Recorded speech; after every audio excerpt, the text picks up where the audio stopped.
Bonjour à tous, Bonjour. on est avec Arnaud, notre pilote professionnel, et toujours dans le simulateur de vol. On va faire aujourd'hui quelque chose qui sort un petit peu de l'ordinaire, quelque chose qui n'arrive jamais évidemment en vol commercial. On va regarder qu'est-ce qui se passe, c'est une situation qui s'appelle le décrochage. Quand un avion vole, il faut qu'il ait une certaine vitesse, il faut que l'air s'écoule sur le dessus de ses ailes pour avoir une certaine portance, donc une aspiration qui le fait voler. L'avion ne pose pas sur l'air, l'avion il est aspiré par le dessus de ses ailes. Et pour que cette aspiration fonctionne, il faut que l'air s'écoule correctement.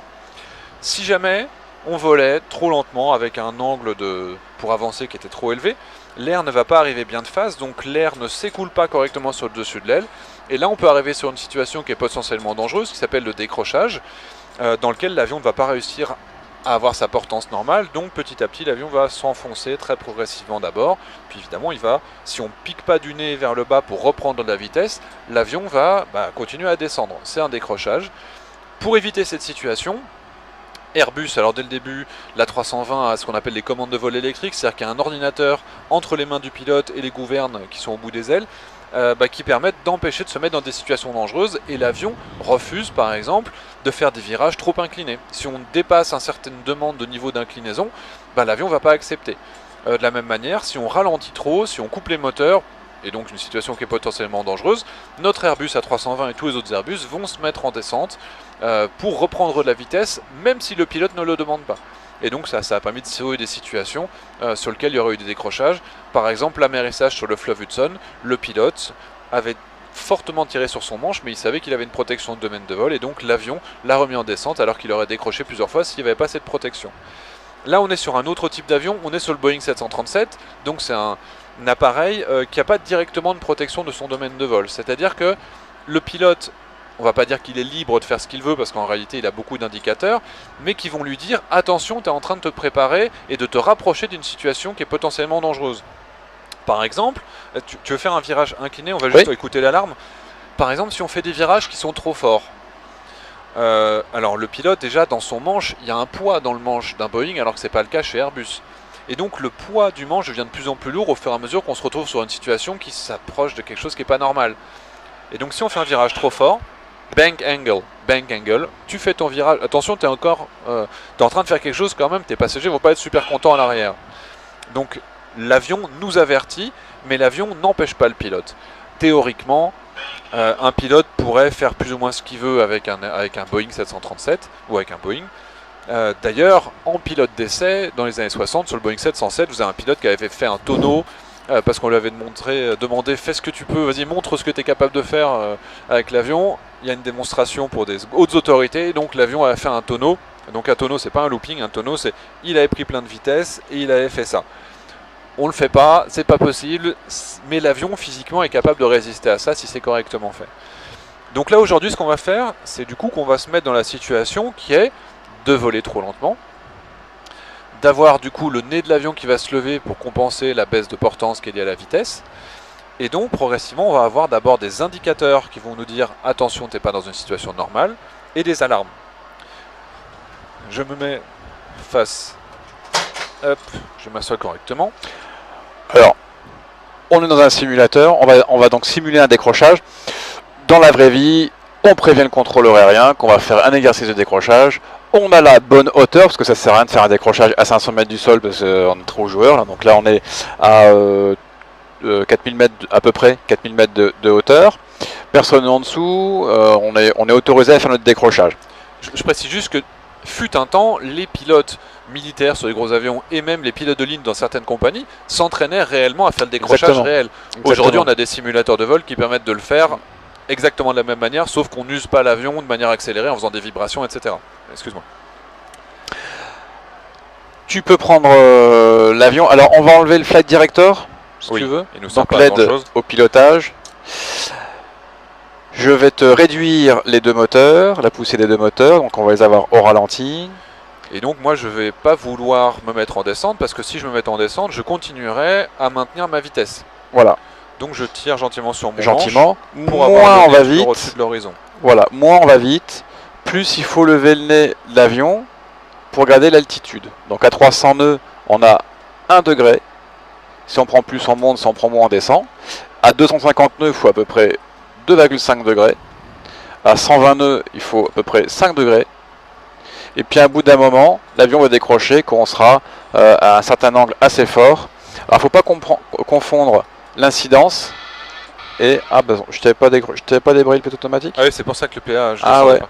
Donc là j'ai un peu tiré fort. Ouais bah c'est normal, ouais. J'avais cru que ça avait débrayé. Mais c'était lourd dans mes bras. Hein. Ouais. Donc il faut pas confondre hein, l'assiette de l'avion et l'incidence. L'assiette, qui augmente notre angle par rapport à l'horizon, l'incidence c'est l'angle d'arrivée de l'air sur nos capteurs, voilà. sur nos ailes, etc. Ouais.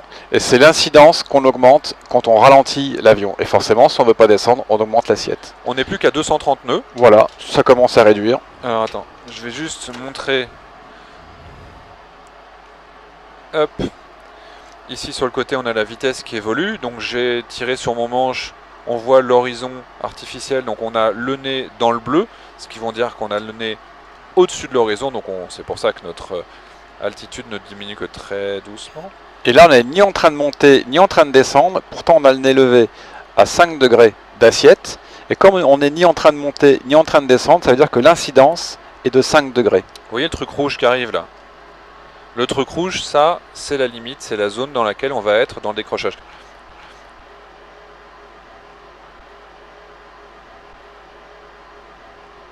Voilà, donc on continue. On n'est ni en train de monter, ni en train de descendre, donc on stabilise à 12 700 pieds du coup. Vous voyez, progressivement, on est en train de se rapprocher de cette zone, les petits trucs rouges. Alors on sent que l'avion, quand même au niveau du manche, il est un peu mou, que le son sur le pare-brise, la vitesse du vent est moins forte, donc on entend aussi qu'il y a moins de force sur le pare-brise. Puis on a des grands angles comme ça, là on est ni en train de monter ni en train de descendre, et l'avion il est levé comme ça, donc on sait, hein, là on arrive à 10 degrés d'incidence, donc d'assiette, puisqu'on veut ni monter ni descendre, et là on va entendre le décrochage, ça va vibrer dans le manche. Ce qu'on appelle le stick shaker. Ouais, et là ça va arriver, voilà, Voilà, et là on a beau tirer sur le manche, voilà, ça vibre. T'as beau tirer sur le manche, l'avion il chute, il descend. Là on a une mise en descente qui est très franche. Et donc le pilote... On va rendre doucement la main, donc on pousse un peu sur le manche. On se met en descente. Une fois qu'on est en phase de descente, on remet de la puissance. Bon, là on a vraiment exagéré le mouvement. C'est pour ça qu'on perd énormément d'altitude, sinon c'est pas grand chose. Hein. L'avion reprend de la vitesse, et du coup on va sortir du décrochage. L'air s'écoule de nouveau correctement sur le dessus des ailes. Voilà. L'avion a subi quand même des contraintes aérodynamiques qui sont un peu plus élevées que ce pourquoi il est fait pour s'user d'une manière normale. Et donc on a rétabli notre avion après un décrochage. C'est quelque chose évidemment que les pilotes ne rencontrent jamais en situation normale puisqu'ils ont toutes les protections nécessaires pour les identifier, pour le voir arriver. Un décrochage sur un avion de ligne comme ça, c'est une perte d'altitude minime. Je crois que c'est même pas 500 pieds, donc même pas 150 mètres, hein, quasiment rien. Ah oui, je pensais que c'était plus que ça. Non. Là, on était quand même en basse altitude, donc on a commencé... Et puis on a exagéré le mouvement. Dès qu'on entend le stick shaker, donc l'avertissement de décrochage, bon déjà c'est pas normal d'y arriver.